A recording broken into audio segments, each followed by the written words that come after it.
ஹே வணக்கம் ஃப்ரெண்ட்ஸ், இன்னைக்கு நான் உங்களுக்கு ஒரு வித்தியாசத்துக்காக பல மொழிகள்ல வந்த ஷார்ட் பிலிம்ஸ்லாம் கொண்டு வந்திருக்கேன். நம்ம இன்னைக்கு 3 படம் பார்க்க போறோம். 3மே செம்மையான ஹாரர் ஷார்ட் பிலிம்ஸ். இந்த படங்கள் குறும்படங்களுக்கான பல விருதுகளை பெற்றிருக்கு. Okay guys, welcome to world cinema இன் தமிழ். நீங்க நம்ம சேனலுக்கு புதுசா இருந்தா சேனலை சப்ஸ்கிரைப் பண்ணிடுங்க. மறக்காம இந்த வீடியோக்கு ஒரு லைக் போட்டுருங்க. அண்ட் இந்த வீடியோ உங்க ஃப்ரெண்ட்ஸ் அண்ட் ஃபேமிலி கூட ஷேர் பண்ணுங்க. உங்களுக்கு இந்த வீடியோவை பத்தி எதனா சொல்லணும்னு தோணுச்சுன்னா கமெண்ட் செக்ஷன்ல மறக்காம சொல்லுங்க. சரி, ஓகே கைஸ், வாங்க நம்ம இப்போ வீடியோக்குள்ள போலாம். முதல்ல நம்ம பார்க்க போற படத்தோட பேரு மிஸ்ட்ரி பாக்ஸ். படத்தோட ஆரம்பத்துல ஒரு லேடி ஒரு போட்ல உட்கார்ந்துகிட்டு மீன் பிடிச்சிட்டு இருக்காங்க. அப்போ அவங்களோட வலையில ஏதோ ஒரு விஷயம் சிக்கிடுது. என்னடா இதுன்னு அவங்க எடுத்து பார்க்கும்போது ஒரு மர்மமான பெட்டி செயின் எல்லாம் போட்டு பூட்டப்பட்டிருக்கு. அந்த பொட்டி என்னவா இருக்கும்னு அவங்களுக்கு தெரியாம அதை எடுத்துக்கிட்டு கரைக்கு வராங்க. கரைக்கு வந்த அப்புறம் அந்த பெட்டி அவங்க எடுத்துட்டு போய் தங்களோட கராஜுக்குள்ள வச்சிடுறாங்க. அதுக்கப்புறம் அந்த லேடி தான் பிடிச்ச மீன் எல்லாம் சமைச்சு சாப்பிட்டுட்டு பிளேட் எல்லாம் சுத்தமா கழுவி வச்சுட்டு தூங்க போறாங்க. அப்ப அவங்க பெட்ரூம்குள்ள தன்னோட கபோர்ட்ல எதையோ எடுத்துட்டு இருக்கும்போது அவங்க வீட்டோட கதவுக்கு வெளியில ஏதோ சத்தம் கேக்குது. அந்த சத்தம் யாரோ கதவுக்கு வெளியில எதையோ வச்சுட்டு போற மாதிரியே கேக்குது. அவங்களும் மெதுவா போய் அந்த கதவை திறந்து பாக்குறாங்க.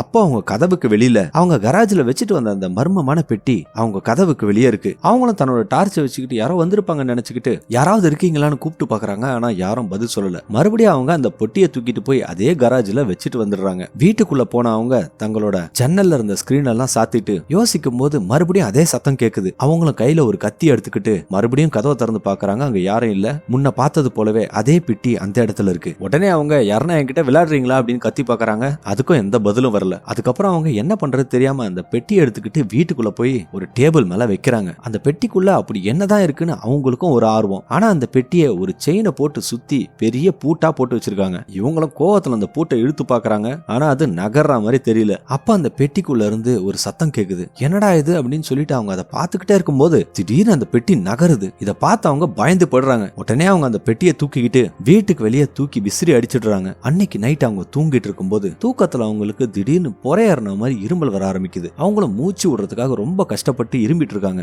அப்ப அவங்க எழுந்து தன்னோட பாத்ரூம்ல போய் அந்த சிங்க்ல இரும்பிட்டு இருக்கும்போது அவங்க வாய்க்குள்ள இருந்து ஒரு சாவி வந்து விழுது. இதை அவங்க அப்படியே ஆச்சரியத்தோட பாக்குறாங்க. ஒருவேளை அந்த பெட்டியோட சாவி இதுதானா அப்படின்னு யோசிச்சுட்டு இருக்கும்போது அவங்க வீட்டுக்குள்ள யாரோ எதையோ இழுத்துக்கிட்டு வரா மாதிரியே ஒரு சத்தம் கேக்குது. அவங்களும் மெதுவா நடந்து போய் என்னவா இருக்குன்னு பார்க்கும்போது அங்க ஒரே இருட்டா இருக்கு. அப்ப அவங்களோட டார்ச் அடிச்சு பாக்குறாங்க. அந்த பெட்டி மறுபடியும் அவங்க வீட்டுக்குள்ள வந்துடுது. இப்ப அவங்களுக்கு பீதி அதிகமாயிட்டே இருக்கு. அப்படி அந்த பெட்டிக்குள்ள என்னதான் இருக்கும்னு நினைச்சுக்கிட்டு அவங்களுக்கு கிடைச்ச சாவியை வச்சு அந்த பூட்டை திறக்கிறாங்க. அது உடனே திறந்துடுது. அவங்களும் அந்த பூட்டை கழட்டி போட்டுட்டு அதுல இருந்த செயின் எல்லாம் இழுத்து வெளியே எடுத்துறாங்க. அப்ப அவங்க இந்த பெட்டியோட கதவை திறக்கும் போது அதுல ஒரு இருட்டா இருக்கு. உள்ள எதுவுமே தெரியல. அவங்களோட டார்ச் லைட் எடுத்து அதுக்குள்ள அடிச்சு பாக்குறாங்க. அதுக்குள்ள வெளிச்சமே தெரியல. அதுக்கப்புறம் அவங்களும் மெதுவா அந்த பெட்டிக்குள்ள கையை விட்டு பாக்குறாங்க. ஏதோ ஒண்ணு அவங்க கையில படுற மாதிரி தோணுன உடனே கையை எடுத்து பாக்குறாங்க. கருப்பு நேரத்துல ஏதோ சேரு மாதிரி அவங்க கையில ஒட்டிட்டு இருக்கு. என்னடா இது அப்படின்னு அவங்க பார்த்துட்டு இருக்கும்போது அந்த பெட்டிக்குள்ள இருந்து தண்ணி ஊத்துது. அதை பார்த்துட்டு அவங்க அலறி அடிச்சுட்டு பின்னாடி போகும்போது அந்த பெட்டிக்குள்ள இருந்து யாரோ ஒருத்தரோட கை வருது. அவங்களும் அதை மரண பீதியில பார்த்துட்டு இருக்கும்போது அடுத்தது ஒரு கால் வெளியே வருது. கொஞ்சம் கொஞ்சமா அந்த பெட்டிக்குள்ள இருந்து யாரோ வெளியே வராங்க. இதை பார்த்துட்டு அந்த லேடியும் பயத்துல உறைஞ்சு போய் நிக்கிறாங்க. இப்ப அவங்களுக்கு என்ன பண்றதுன்னே தெரியல. பயத்துல கத்திடக்கூடாதுன்னு அவங்க வாயை இறுக்கமா மூடிட்டு இருக்காங்க. அப்ப அந்த பெட்டிக்குள்ள இருந்து ஒரு பொண்ணு வெளியே வந்து இந்த லேடியை நோக்கி நடந்து வருது. அவங்களும் பயத்துல நடுங்கிட்டு இருக்காங்க. அது அவங்க கிட்ட மெதுவா வந்து அந்த பெட்டியை தான் தலையில இருந்து வெளியே எடுக்குது.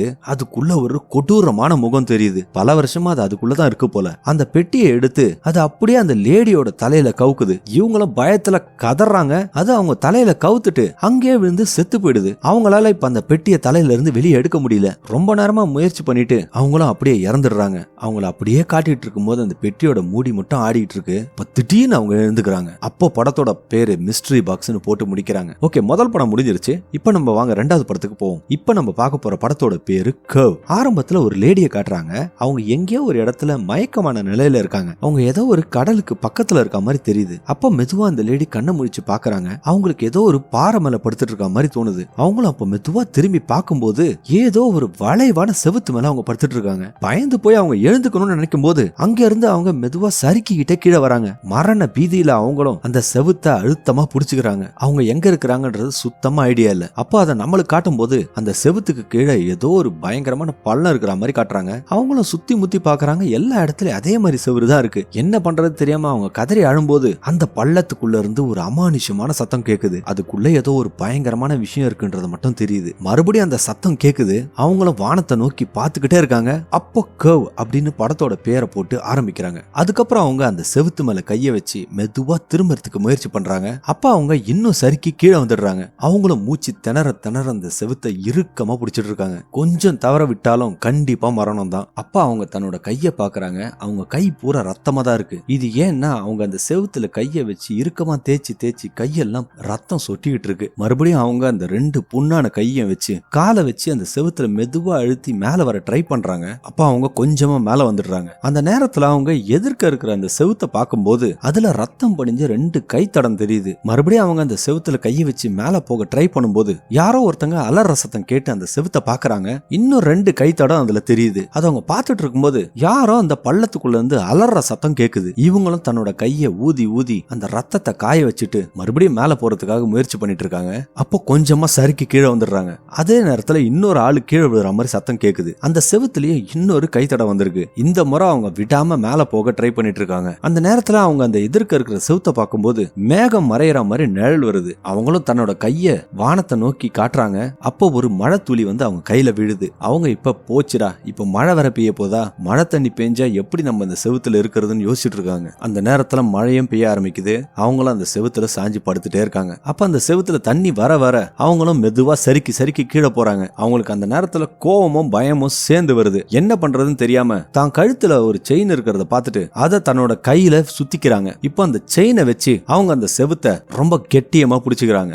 மழை தண்ணியும் வந்துகிட்டே இருக்கு. அப்படியே அந்த சீனை கட் பண்ணிடுறாங்க. மறுபடியும் அந்த செவுத்தை காட்டும் போது அதுல அந்த லேடி இல்ல. இடி இடிக்க மழை பெய்ய அந்த சத்தத்தோடவே படத்தையும் முடிக்கிறாங்க. ஓகே ஃப்ரெண்ட்ஸ், இப்போ வாங்க நம்ம 3வது படத்தையும் பார்க்கலாம். இந்த படத்தோட பேரு பிளாஸ்டிக். படத்தோட ஆரம்பத்துல பிளேர்னு ஒரு பொண்ணு ஒரு ஹாஸ்பிட்டல்ல டாக்டர் பாக்குறதுக்காக வெயிட் பண்ணிட்டு இருக்கா. அப்போ அங்க டாக்டர் வரும்போது அவளும் அந்த டாக்டரை பார்த்து பேச ஆரம்பிக்கிறா. அந்த டாக்டர் அவளோட டெஸ்ட் ரிப்போர்ட் எல்லாம் பார்த்துட்டு உன் உடம்புல எல்லா விஷயமும் நல்லா தான் இருக்கு, சோ உனக்கு சர்ஜரி பண்றதுல எந்த பிரச்சனையும் இல்லை அப்படின்னு சொல்லிட்டு இருக்காரு. எல்லாமே சரியா தான் இருக்கு, ஆனா இன்னும் உனக்கு வயசு இருக்கிறதுனால உன் உடம்புல நிறைய மாற்றங்கள் வரலாம் அப்படின்னு சொல்லிட்டு இருக்காரு. ஆனா பிளேருக்கு அதுல சுத்தமா நம்பிக்கை இல்ல. அவ இப்ப இந்த ஹாஸ்பிட்டலுக்கு எதுக்கு வந்திருக்கானா தன்னோட முகம் பாக்குறதுக்கு அழகா இல்ல நினைச்சுக்கிட்டு அதை சரி பண்ண பிளாஸ்டிக் சர்ஜரி பண்றதுக்காக இங்க வந்திருக்கா. அதுக்கப்புறம் அந்த டாக்டர் அவளை சர்ஜரிக்காக தயார் பண்ணிட்டு இருக்காரு. அவர் அந்த பொண்ணோட வயித்துல கோடு எல்லாம் போட்டுட்டு உன்னோட வயிற்று பகுதியில் இருக்கிற சதையை எடுத்து தான் உன் முகத்துக்கு நான் பிளாஸ்டிக் சர்ஜரி பண்ண போறேன், இதெல்லாம் பண்ணிடலாம், இது ஒன்னும் பெரிய விஷயம் இல்ல, ஆனா உன்னோட காலிலையும் சில சர்ஜரிகள் பண்ண வேண்டியிருக்கு அப்படின்னு சொல்றாரு. என் காலில் எதுக்கு டாக்டர், அது நல்லா தானே இருக்கு அப்படின்னு பிளேர் கேட்கும்போது அதை செஞ்சு முடிஞ்சாதான் உன்னோட மொத்த ஓடுமோ உன் முகத்துக்கு பொருந்துற மாதிரி தெரியும், அதுக்காக தான் அதை பண்ணலாம்னு சொல்றேன் அப்படின்னு சொல்றாரு.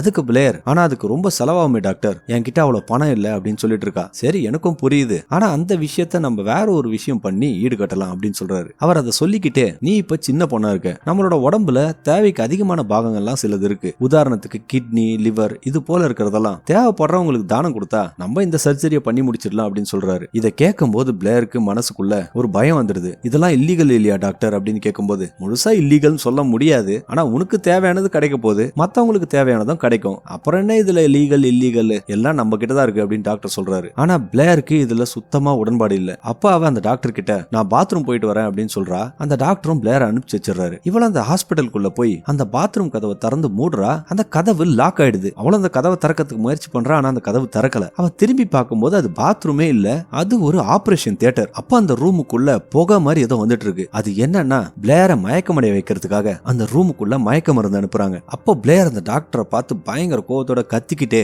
அப்படியே மயக்கமாய கீழே வந்துடுறா. அவன் மயக்கம் தெளிஞ்சு கண்ணை திறந்து பார்க்கும்போது அந்த ஆபரேஷன் தியேட்டர்ல இருக்கிற பெட்ல படுத்துட்டு இருக்கா. அந்த டாக்டர் அதை பார்த்துட்டு எப்படி நீ இவ்வளவு சீக்கிரம் எழுந்திருச்சுட்ட அப்படின்னு சொல்லிக்கிட்டே அவன் முழிச்சுட்டு இருக்கும் போதே அவரு அவளோட வயத்துல அந்த சதையை கட் பண்ணி எடுக்கிறாரு. அவளும் வலி தாங்க முடியாம அதே நேரத்துல கத்தவும் முடியாம ஒரு சித்திரவதையா அனுபவிக்கிறா. அதுக்கப்புறம் அந்த டாக்டரும் பிளேருக்கு ஒரு மயக்க ஊசியை போடுறாரு. அதுக்கப்புறம் அந்த டாக்டர் வேற யாரோ ஒரு ஆள் கிட்ட பேசிட்டு இருக்காரு. அப்ப அந்த ஆள் டாக்டர் கிட்ட கூடிய சீக்கிரம் அந்த ஆபரேஷனை முடிச்சு எனக்கு தேவையான பொருளை அவகிட்ட இருந்து எடுக்கணும், அந்த வேலையை மட்டும் நீ பாருன்னு சொல்லி மிரட்டுறான். அதே நேரத்துல பிளேரும் மயக்கம் தெளிஞ்சு எழுந்துக்கிறா. அவளோட முகத்துல ஒரு மாஸ்க் போடப்பட்டிருக்கு. அப்ப அந்த டாக்டர் அந்த ஆபரேஷன் தியேட்டருக்குள்ள வரும்போது பின்னாடி இருந்து பிளேர் ஒரு ட்ரே வச்சு அவர் அடிக்கிறதுக்காக பாக்குறா. அதுல இருந்து அவர் எப்படியோ தப்பிச்சிடுறாரு. ஆனா இப்ப பிளேருக்கு முழுசா மயக்கம் தெரியல. நீ இன்னும் அரை போதையில தான் இருக்க, கொஞ்சம் ஒத்துழைச்சுனா முழு ஆபரேஷனை நான் சீக்கிரம் முடிச்சிருவேன் அப்படின்னு சொல்லிட்டு அந்த டாக்டர் பிளேரை பெட்ல படுக்க வச்சிடறாரு. அந்த நேரத்துல பிளேர் தான் பெட் பக்கத்துல இருந்த ஒரு கத்தி எடுத்து அந்த டாக்டரோட வயிற்றிலேயே குத்திடுறா. அவரும் ரத்த வெள்ளத்துல ஒரு இடத்துல சாஞ்சிடுறாரு. அவர் பிளேரை பார்த்து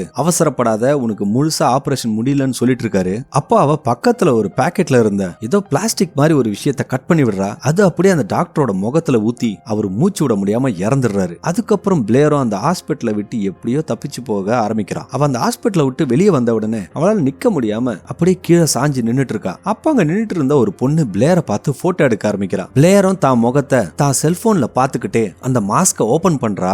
அவளோட முகம் ரொம்ப அழகா மாறி இருக்கு. இத பார்க்கும்போது அவளுக்கே பயங்கர ஆச்சரியமா இருக்கு. அப்போ அங்க சுத்தி நின்னுட்டு இருந்தவங்க எல்லாருமே பிளேரை தங்களோட செல்போன்லயும் கேமராலயும் போட்டோ எடுக்க ஆரம்பிக்கிறாங்க. இத பார்த்துட்டு பிளேரை ரொம்ப சந்தோஷமாயிடுறா. அவளுக்கு கேட்ட விஷயம் கிடைச்ச மாதிரி இருக்கு. அவ சிரிச்சுக்கிட்டே அந்த கேமராஸ்க்கெல்லாம் போஸ் கொடுத்துட்டே இருக்கா. நம்மளுக்கும் அதை பார்க்கும்போது எப்படியா அந்த பொண்ணு கேட்டது கிடைச்சிருச்சுப்பா அப்படின்ற மாதிரி நமக்கு தோணுது. அந்த நேரத்துல அங்க இருந்தவங்க எல்லாம் பிளேரை ஒரு மாதிரி வித்தியாசமா பார்க்கும்போது அவளோட முகத்தை காட்டுறாங்க.